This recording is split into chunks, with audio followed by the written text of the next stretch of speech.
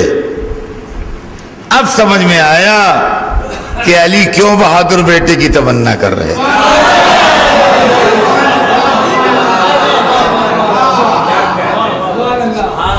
یا علی کتنا بہادر بیٹا چاہیے، کہا خالی لشکر کو شکست نہ دے بلکہ لشکر کو اتنی دور بھگا دے کہ اس کے حملے سے باہر ہو جائے۔ صلوات بھیج دیں محمد۔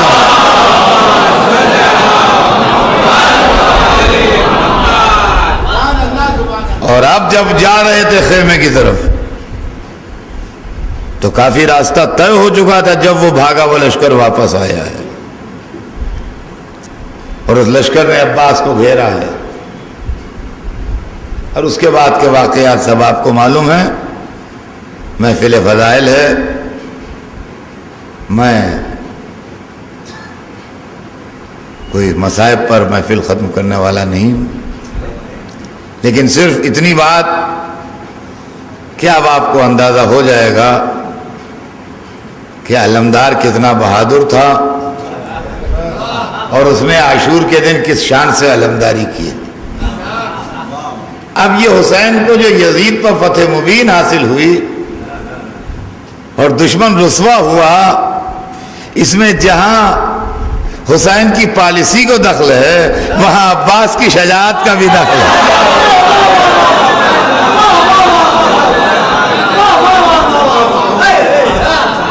بس ہم مولا علی کو مبارکباد دیتے ہیں کہ یا علی آپ کو حسین بھی مبارک، آپ کو عباس بھی مبارک، اور یہ دونوں فرزند آپ کو مبارک ہوں، اس لیے کہ آپ کے دونوں بیٹوں نے مل کے اسلام کو بچا لیا۔